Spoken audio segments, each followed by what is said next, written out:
আসসালামু আলাইকুম ওয়া রাহমাতুল্লাহি ওয়া বারাকাতুহু। নাহমাদুহু ওয়া নুসাল্লি আলা রাসূলিহিল কারীম, আম্মা বা'দ।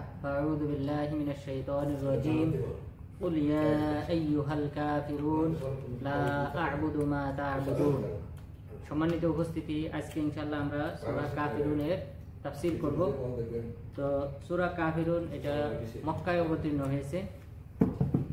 আর এই সূরার কিছু ফজিলত রয়েছে, এই সূরা অবতীর্ণ হওয়ার কারণ রয়েছে, এবং এই সূরা কোন কোন সময়ে পাঠ করতে হয়। রাসূল সাল্লাল্লাহু আলাইহি ওয়াসাল্লাম কিছু কিছু সালাতে পাঠ করতেন, সেই বিষয়গুলিও ইনশাআল্লাহ আমরা উল্লেখ করব।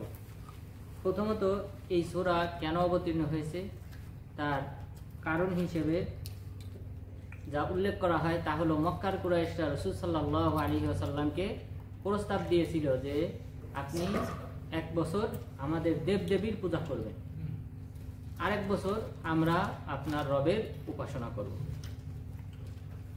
আল্লাহ তাআলা স্পষ্টভাবে জানিয়ে দিলেন যে এই জাতীয় শিরকি আপোষ হতে পারে না, কোনো ব্যক্তির সাথে শিরকের উপর কোনো আপোষ হতে পারে না।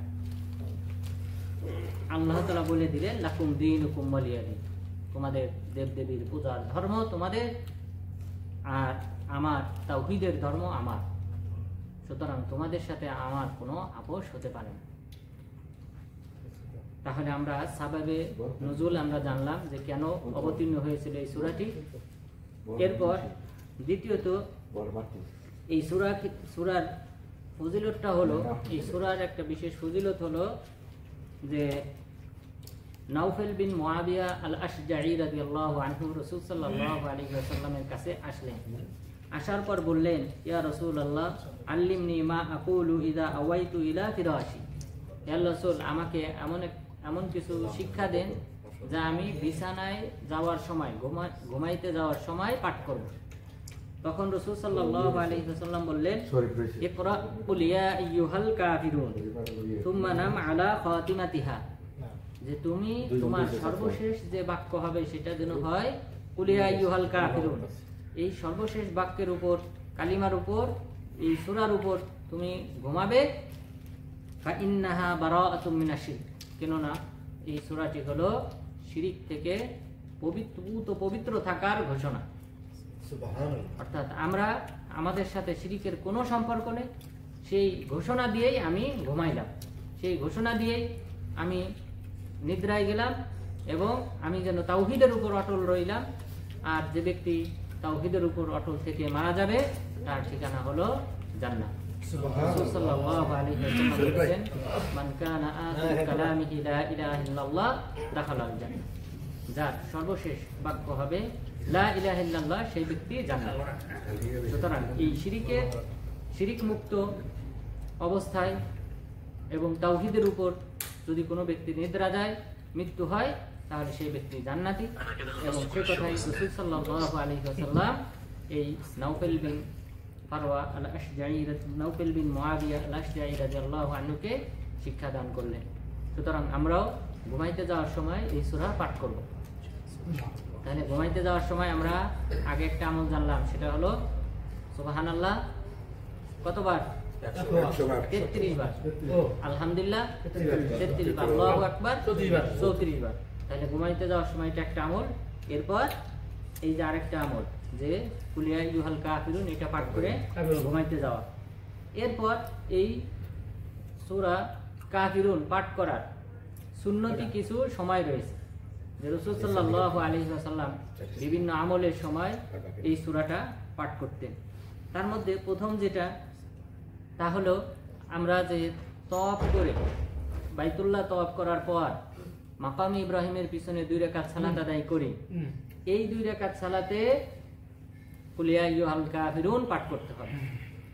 এই ব্যাপারে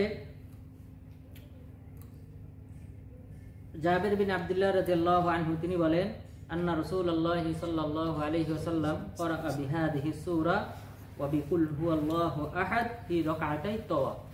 রাসূল সাল্লাল্লাহু আলাইহি ওয়াসাল্লাম তাওয়াফের 2 রাকাত সালাতে তিনি কুল ইয়া আইয়ুহাল কাফিরুন এবং কুল হুয়াল্লাহু আহাদ, এই দুটি সূরা পাঠ করতেন। তাহলে এটা হলো সুন্নত। তাহলে আপনারা বাইতুল্লাহ যদি নফল তওয়াফ করেন অথবা উমরার তওয়াফ করেন অথবা হজের তওয়াফ করেন, যে কোনো তওয়াফ করলে 2 রাকাত সালাত আদায় করতে হবে। আর সেই 2 রাকাতে কিরাত হবে সূরা ফাতিহার সাথে কাফিরুন এবং ইখলাস, এই 2টা সূরা আমাদেরকে পাঠ করতে হবে। এটা হলো সুন্নাত।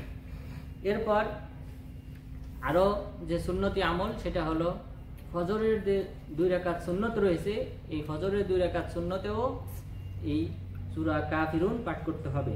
আবু হুরায়রা রাদিয়াল্লাহু আনহু তিনি বলেন, আন্না রাসূলুল্লাহ সাল্লাল্লাহু আলাইহি ওয়াসাল্লাম ক্বারাআ বিহিমা ফি রাকাতাইল ফজর। রাসূল সাল্লাল্লাহু আলাইহি ওয়াসাল্লাম সূরা কাফিরুন এবং সূরা ইখলাস ফজরের 2 রাকাতে পাঠ করেছেন। এটা ফরজ 2 রাকাত নয়, বরং সুন্নত 2 রাকাত। কারণ সুন্নত যে 2 রাকাত এটা বর্ণিত হয়েছে অপর সাহাবী থেকে, আব্দুল্লাহ ইবনে ওমর রাদিয়াল্লাহু আনহু তিনি বলেন, আন্না রাসূলুল্লাহ সাল্লাল্লাহু আলাইহি ওয়াসাল্লাম ক্বারাআ ফি রাকাতাইনি ক্বাবলা আল ফজর ওয়া রাকাতাইনি বা'দা আল মাগরিব বিদা ওয়া 20 মাররা আও বিদা 10 মাররা কুল ইয়া আইয়ুহাল কাফিরুন ওয়া কুল হুয়াল্লাহু আহাদ। আব্দুল্লাহ ইবনে ওমর রাদিয়াল্লাহু আনহু বলেন, রাসূল সাল্লাল্লাহু আলাইহি ওয়াসাল্লাম ফজরের ফরজ 2 রাকাতের পূর্বে যে 2 রাকাত সুন্নত আছে, সেই 2 রাকাত সুন্নতে এবং সেই সাথে মাগরিবের পরে যে 2 রাকাত সুন্নত রয়েছে, এই 2 রাকাতে তিনি সূরা কাফিরুন এবং সূরা ইখলাস এটা পাঠ করেছেন 23 বারের বেশি অথবা 13 বারের বেশি। তাহলে চিন্তা করেন, তাহলে এই সাহাবী গণনা করেছেন, উনি যে নামাজে উপস্থিত হয়েছিলেন সেই নামাজগুলিতে তিনি যা হিসাব করে দেখেছেন সেটা হলো 23 অথবা 13 বারেরও বেশি রাসূল সাল্লাল্লাহু আলাইহি ওয়াসাল্লাম ফজরের 2 রাকাত সুন্নতে, মাগরিবের 2 রাকাত সুন্নতে এই 2টি সূরা পাঠ করেছেন। তাহলে আমরা জানলাম এই 2টি সূরা আল্লাহর কাছে প্রিয়, রাসূল সাল্লাল্লাহু আলাইহি ওয়াসাল্লামের কাছেও প্রিয়। এই কারণে এই সূরাটা তিনি বারবার পাঠ করেছেন এবং সুন্নত নামাজগুলিতে এই সূরা পাঠ করেছেন। এখন এই সূরার অনুবাদ হলো, প্রথম আয়াত মহান রব্বুল আলামিন বলেছেন, কুল ইয়া আইয়ুহাল কাফিরুন, হে নবী আপনি বলুন হে কাফের সম্প্রদায়।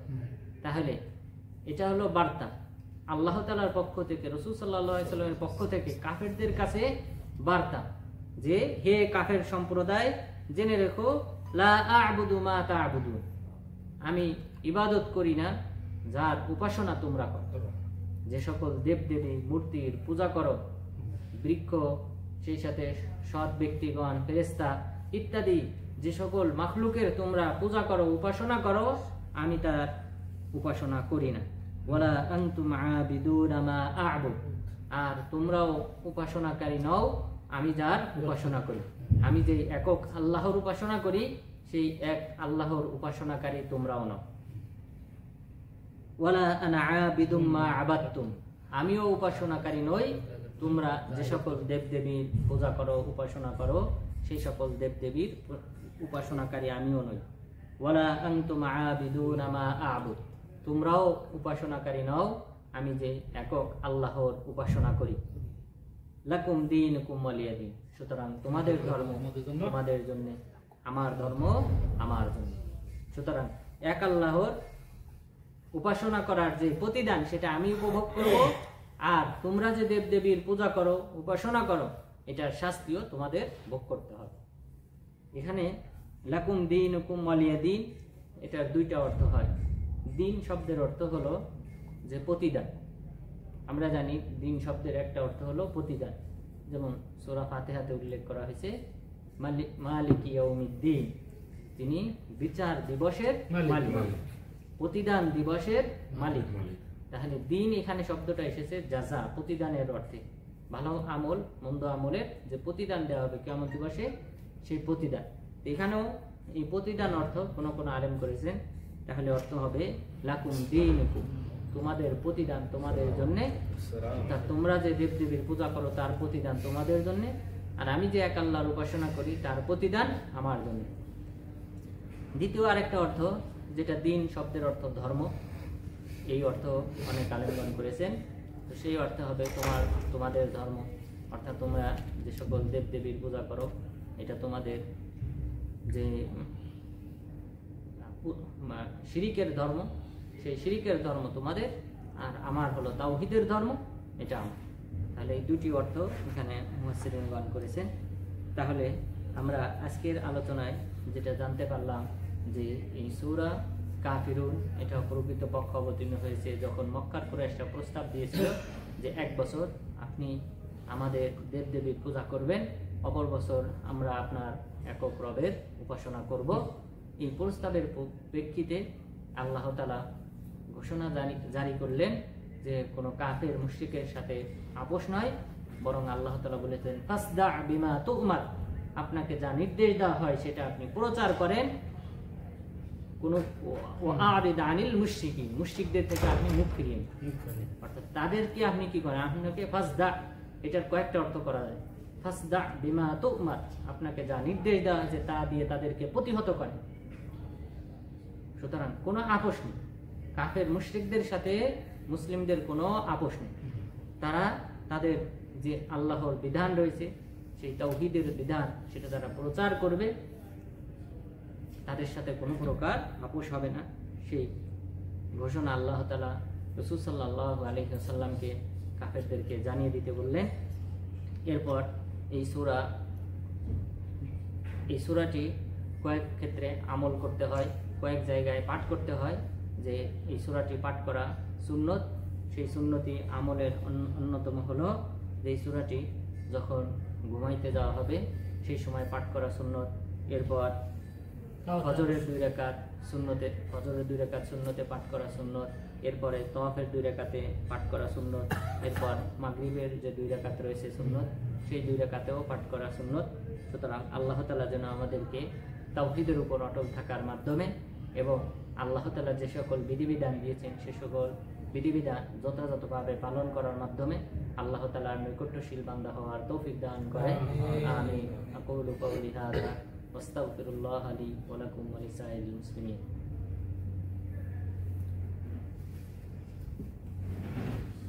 কারো কোনো প্রশ্ন থাকলে করতে পারেন।